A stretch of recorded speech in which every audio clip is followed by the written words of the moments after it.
حضور نے تکلفات سے منع کیا ہے، دین کو سہل رکھنے کی تلقین کی گئی ہے، مشکل زندگی سے منع کیا ہے۔ اور ایک موقع پہ حضور نے ارشاد فرمایا یا ایھا الناس ایاکم والغلو، اے لوگو غلو سے بچو، غلو فی الدین سے بچو، فإنہ اہلک من کان قبلکم الغلو فی الدین۔ فرمایا کہ تم میں سے جو پہلے لوگ گزرے ہیں ان کو ہلاک کیا غلو فی الدین نے، کہ انہوں نے دین میں ایسی چیزیں شامل کر لیں جو دین میں نہیں تھی۔ تو بعض کا انسان اپنی خواہش نفس سے زیادہ متقی، وہ ہمارے پنجابی میں کہتے ہیں اس کو تقوی کا ہیضہ ہو گیا، تو وہ خام خواہ اتنا زیادہ متقی بننے کی کوشش کرتا ہے کہ شریعت نے وہ اس پر لاگو ہی نہیں کیا ہے۔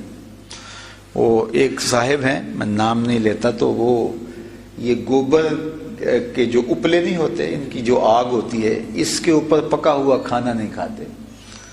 تو پوچھا گیا کہ حضرت یہ کیوں نہیں کھاتے؟ تو وہ کہتے ہیں کہ چونکہ یہ گوبر پاک نہیں ہوتا تو اس کی آگ کیسے پاک ہوگی، تو اس آگ کے اوپر جو کھانا پکے گا وہ کیسے پاک ہوگا، تو میں تو لکڑی کے آگ کا کھانا جو ہے وہ پکا ہوا کھا سکتا ہوں۔ تو میں نے کہا سبحان اللہ، یعنی یہ بھی تو ان کا ایک دین ہے۔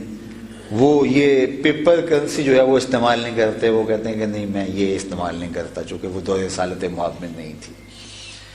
تو وہ دور سے سفر کر کے آئے، تو میں نے کہا کہ آپ کیسے آئے ہیں؟ تو کہا بس میں بس پہ آیا ہوں۔ میں نے کہا تو پھر آپ کو اونٹ پہ آنا چاہیے تھا۔ تو ہر شخص کا اپنا ایک طے شدہ متعین تقویٰ ہوتا ہے۔ تو شریعت نے یہ ہمارے اوپر پابندیاں نہیں لگائی، مختلف ادوار کی مختلف چیزیں جو شریعت کے نظم سے ٹکر نہ لیتی ہوں، شریعت نے ان پر کوئی پابندی نہیں لگائی ہے۔ مختلف چیزیں ہیں، حضور کے دور میں تھی، بعد میں وہ چیزیں ناپید ہو گئیں اور اس کے متبادل چیزیں آ گئی، اور بہت ساری چیزیں تھی کہ اس دور میں تھی نہیں اور بعد میں وہ چیزیں ظاہر ہوئیں اور شریعت کے کسی ضابطے سے ٹکراتی نہیں ہیں، اور اگر اس دور میں ہوتی تو حضور علیہ السلام ضرور پسند کرتے۔ تو اس کا یہ مطلب نہیں ہے کہ آپ اس قدر دین کو مشکل بنا دیں، تو اس طرح تو پھر چلنا مشکل ہو جائے گا۔ تو یہ غلو ہوتا ہے، یہ جو ہے وہ انتہائی غلو ہوتا ہے۔ اس طرح یہاں غلو فی الدین کے اندر عبادات بھی آتی ہیں کہ بعض اوقات انسان عبادات کے اندر اتنا غلو کر لے کہ اپنے اوپر وہ مشقت میں اپنے آپ کو مبتلا کر لے۔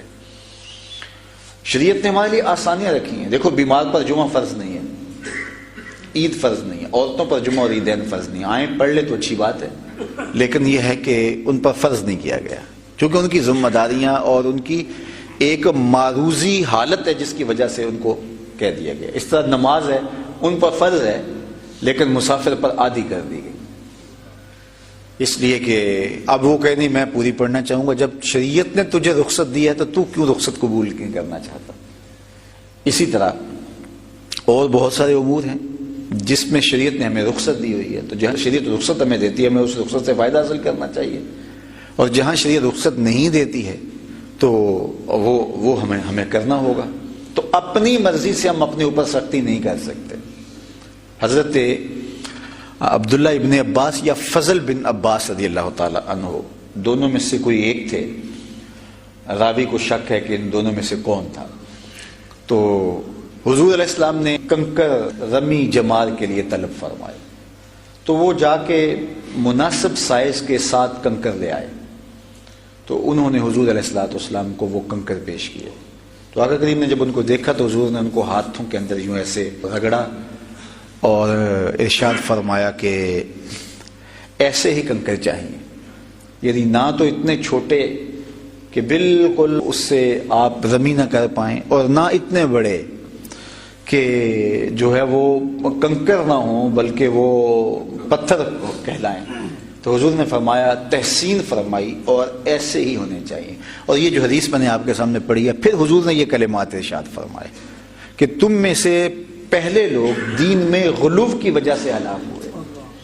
تو اگر کوئی بندہ کہتا ہے کہ مجھے بڑا غصہ ہے جو ہے وہ شیطانوں پہ، اور وہ کنکر بڑے اٹھا لے آتا ہے یا پتھر مارتا ہے، وہ کئی تو جوتا اٹھا کے مارنا شروع کر دیتے ہیں، تو یہ سمجھتے ہیں کہ ہم نے بڑا کام کیا، اور کچھ لوگ اس کی ویڈیو بھی بنا رہے ہوتے ہیں، وہ ہنس بھی رہے ہوتے ہیں، حالانکہ یہ بہت ایک عجیب تماشا لگا رہا ہے وہ شخص، شریعت میں غلو کر رہا ہے۔ جب کنکر مارنے کا حکم ہے تو کسی کو کیا حق پہنچتا ہے کہ وہ جوتا مارے؟ اور پھر کنکر کے حضور نے سائز پر بات کی.